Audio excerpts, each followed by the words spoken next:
guys, this is Silverbits Ride. Kumusta man mo din ha?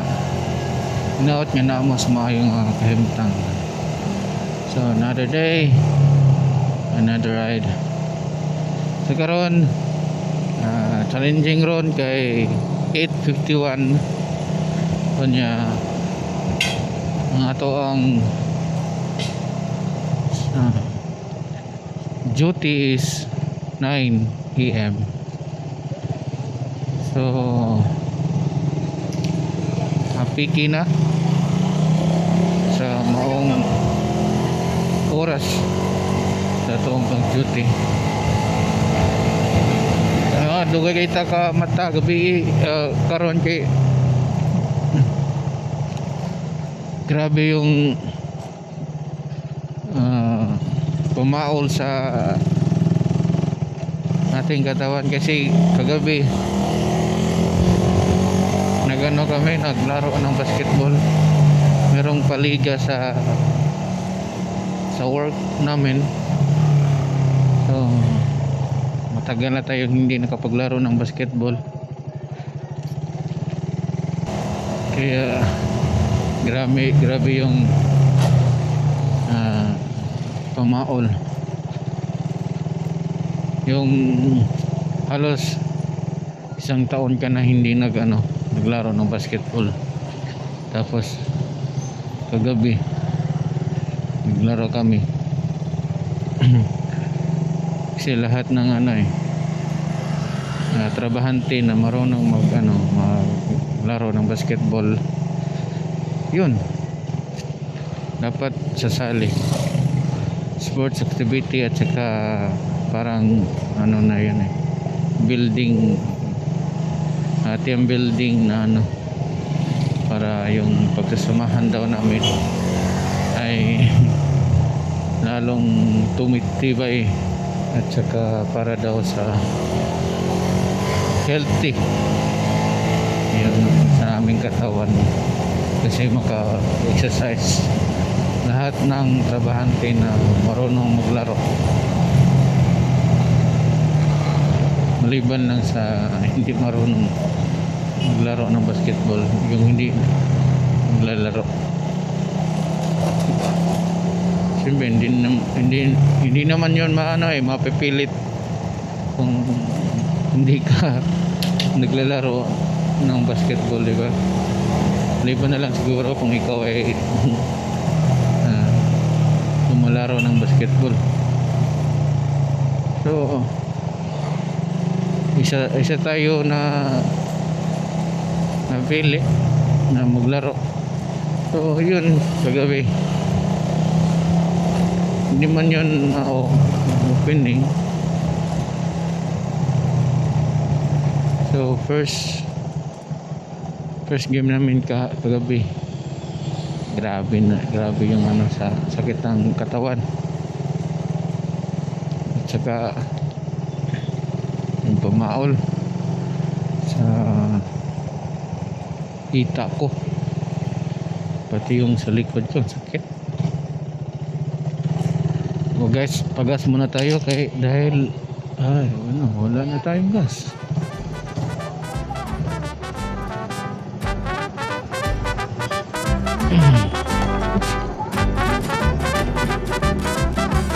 Gusto yung 80.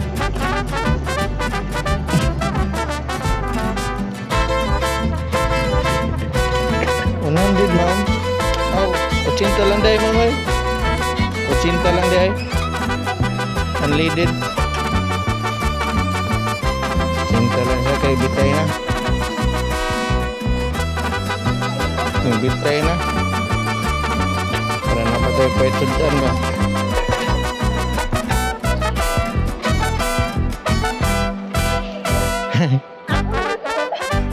Cinta.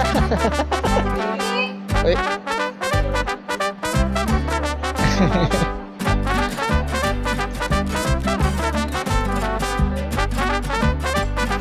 Apa?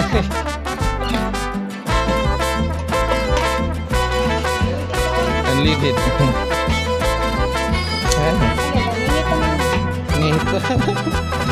Tingbits ba? Tingbits? Oh, salamat.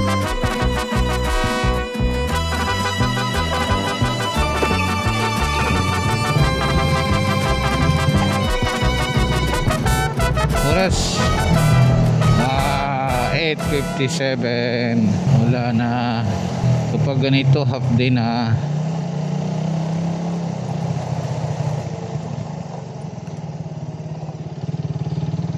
Lock man po siya ay. Ang lock man po.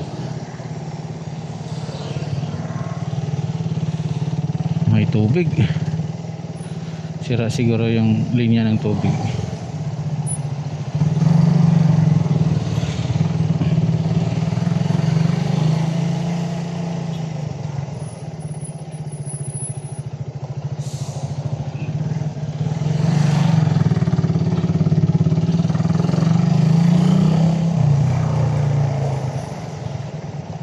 Layo pa.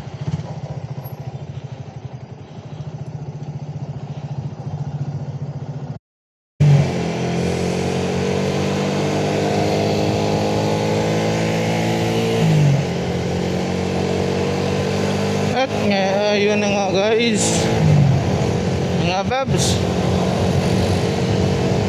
ito yung paborito kong ruta sa SRP kasi mas mabilis tayo makarating sa ating mas mabilis tayong makarating sa ating trabaho kasi dito sa SRP walang traffic light. Meron pala isa lang yung traffic light, yung intersection. Mata-traffic lang dito kapag merong bangga o merong sasakyan na nasira. Ano ba yun? Yung strap ko, helmet strap, hindi ko nalap. Oh, good things. Oh, maganda na tapos na pala nalagyan na pala ng asfalto, bagong asfalto saka doon nalagyan na, hindi na siya malubak. Yun nga guys, yung motor ko naka-high RPM pero kinggan yun yung tunog, parang hirap.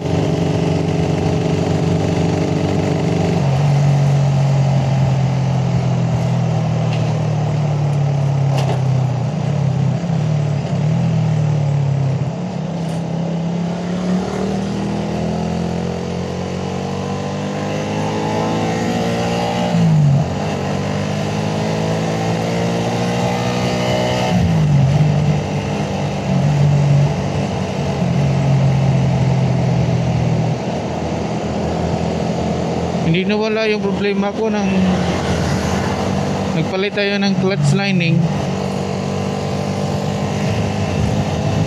Meron pa din, hindi nawawala yung problema na kapag nasa high RPM tayo is nahihirapan yung motor natin. Sa mga mekaniko dyan or may alam sa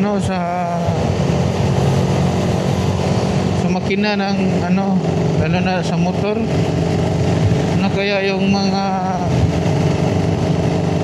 dahilan kung bakit nasa 70 na tayo, basta taabot ng 70 or 60.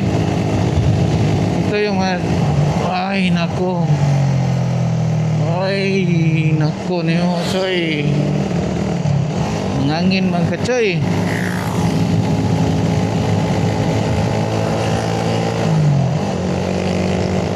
Wag kayong tatawid dito.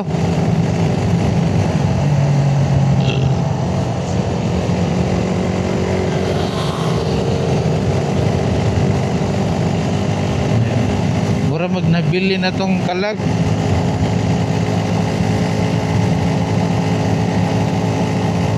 Nakahunat na ka niya na kahit malabang, di ba? Hindi wow.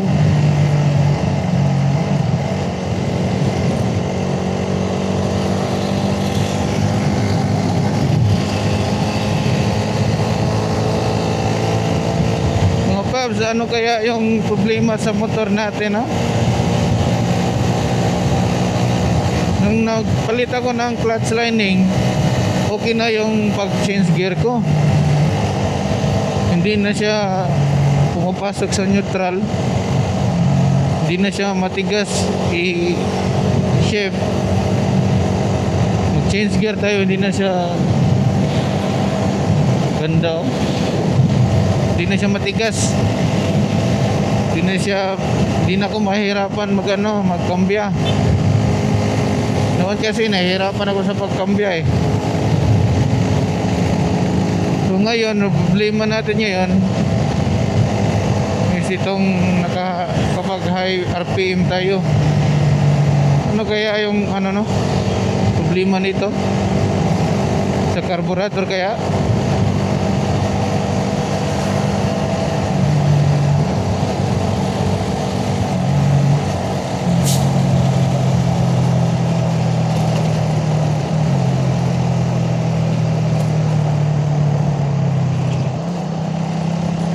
Bitin yung motor natin sa mga kapag mag-overtake ka, ay matatakot ka talaga mag-overtake dito kapag ganito yung motor, kondisyon ng motor mo.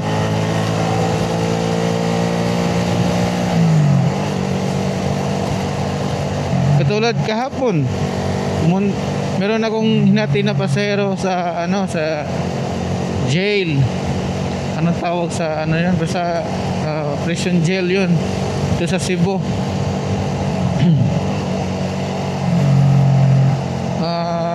Sa Apas Lahog.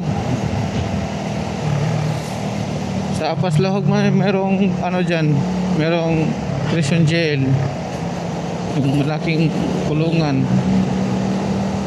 At saka yung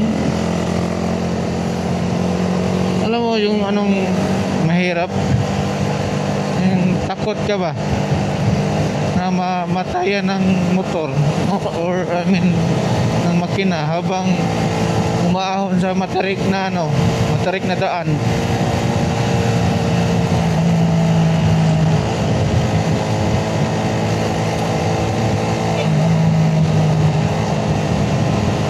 Nung doon ako pumunta, naghatid ng pasahero, alam mo yung nangyari sa motor ko, first gear yun, ha. Grabe yung tarik ng kalsada, para mamatay yung yung makina. Alam mo yung parang ganun yung tunog.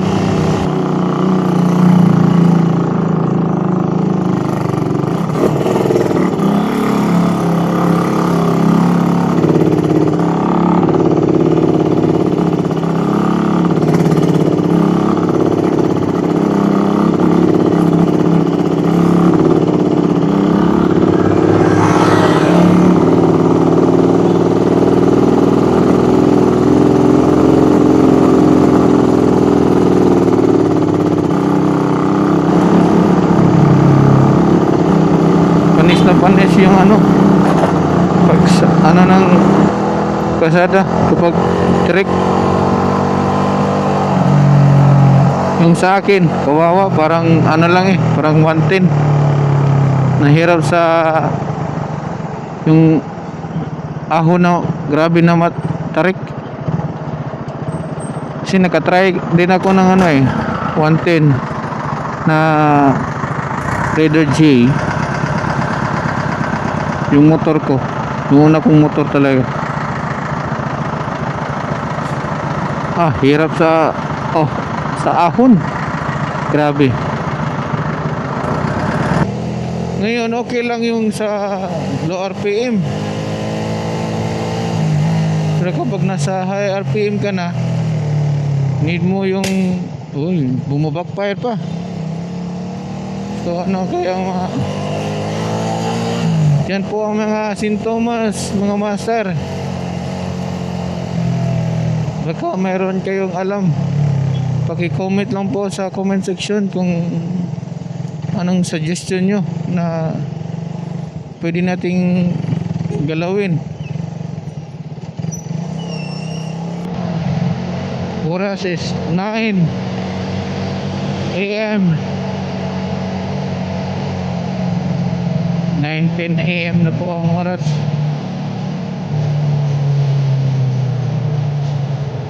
Buti pa sa kanya, oh.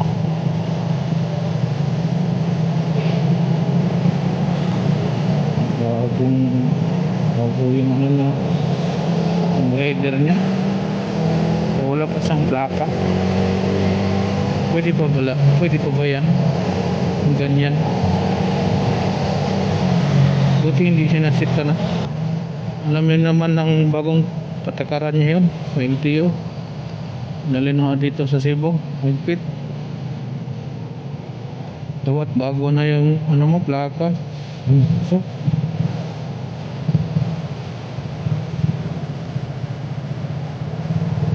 kasi tayo dyan. RXR. Katulad ng helmet natin, oh. RXR. Reflector ata yan. Yung puti na yan. Parang reflector. Parang ganyan yung ano natin, ah. Yung helmet natin. Hindi. Modular. Umaambon pala. Sa August 27, nagplano ako na mag long ride punta ng Asturias. Papasyal ako doon. So parang hindi pa ready yung motor natin, lalo na sa paahon. Baka maubos na. Madaling maubos yung gas natin. 160 ata yan, na-click. Iba yung design. Yung taillight niya, yung buntot.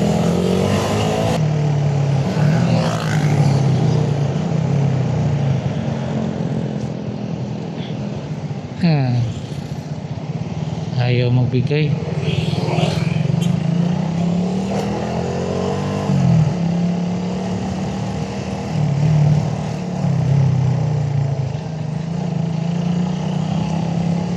Dito guys, pag liliko kayo sa dyan, right turn hanggat kaya sa outer lane lang muna, huwag kayo sa inner lane kasi meron biglang mula sa outer lane hindi liliko, diretso na. Kapag liliko ka na, magkabanggaan kayo, kaya mas mabuti na dyan talaga kayo magstay sa outer lane.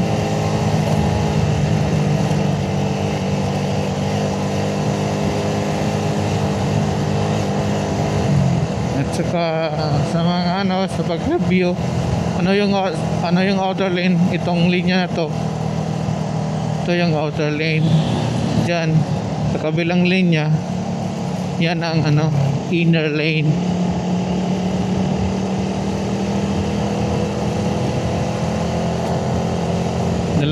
Dalawang lane lang kasi dito, outer at saka inner lane lang. Kapag merong mga guhit na broken line, ibig sabihin pwede maglipat ng ng lane. Tulad dito, mag-change lane. Pero siguro dapat yung signal light nyo ka-indicate na tatawid kayo o mag-change lane kayo, para naman yung nasa likod mo o sa likod natin, alam nila kung saan direction ka pupunta.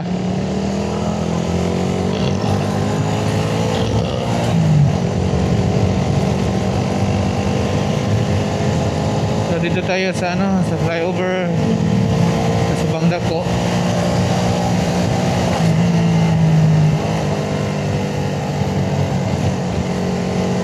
Hanggang dito papasok sa Hernan Cortez.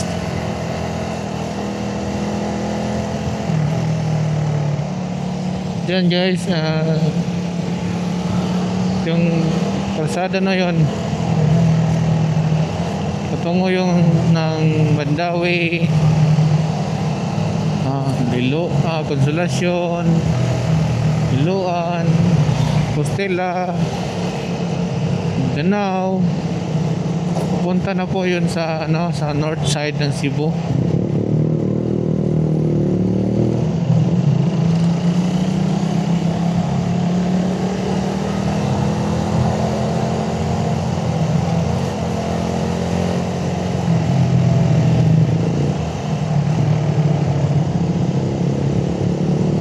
Uy, bonsai oh.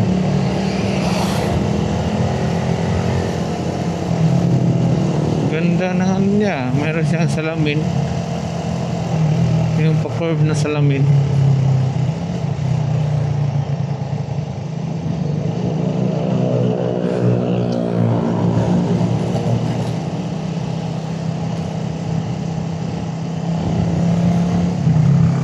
Inan Cortez na tayo mga paps, mga master. Sana ay bigyan nyo ako ng idea. Yung problema sa ating makina. Kapag high RPM na, wala na. End of the game na. Kapag ganito lang, low RPM, walang problema yung motor. Okay yung takbo, goods na goods. So kapag gusto mo ng mabilisang overtake, mabilis ang arangkada, wala na, talo na.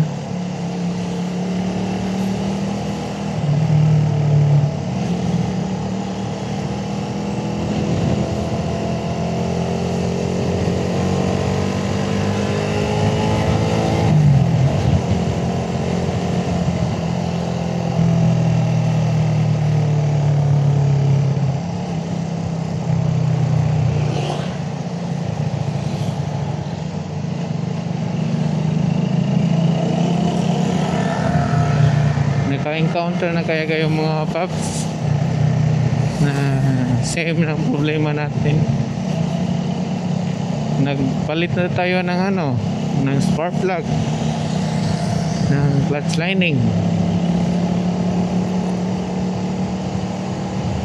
or di kaya sa carburetor yung problema ng motor natin, o baka naman problema is sa ignition coil,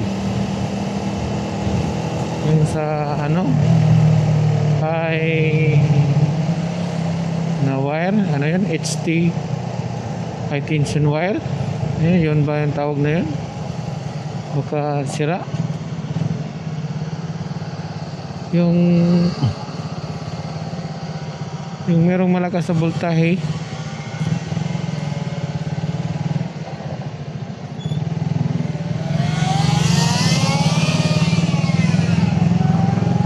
Ah, 921.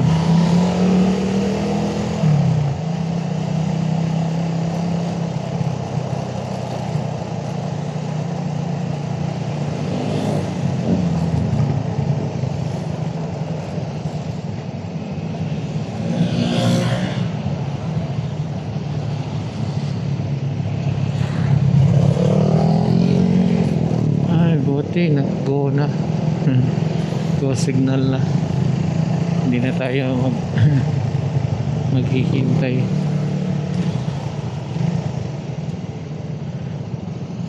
Couple helmet ha.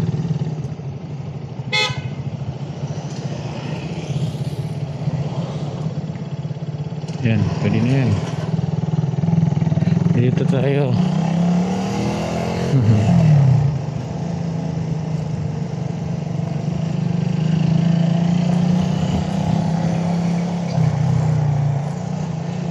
Okay, good. Libre. Oh, bago na yung kompleto na diba? Bagong spalto. Merong markings guys sa nilagyan nila ng markings. Bubutasin nila yan kasi merong dyan yung sa draining hole sa Greenwich. Yan. So, pangit pa rin yung kalsada kasi kapag hindi mo kabisado ang daan nito, ano ka dyan, mahuhulog. Oh, lalim mo. Lalim. Parang nasa 3 inch ata. 3 or 2. Lalim. Hanggang dito lang yung sa yung asfalto nila.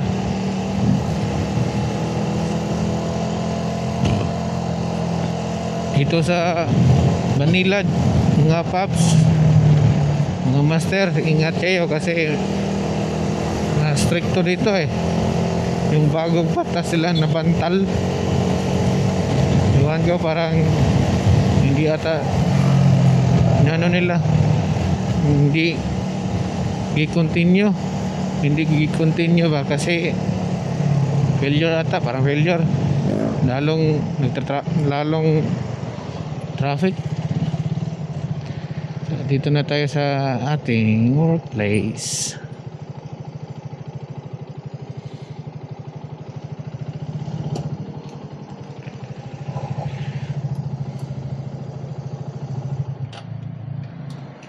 Time is 9:24.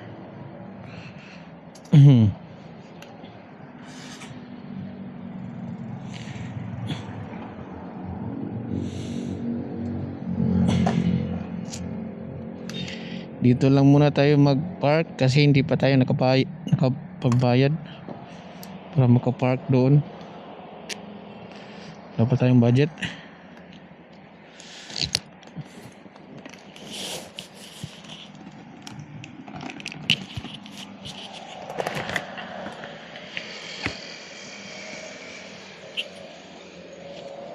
So guys, kung umabot kayo hanggang dito sa ating video, sa dulo ng ating video, dito na natin tatapusin yung video natin. At bukas naman, sa sunod video, hindi pala bukas.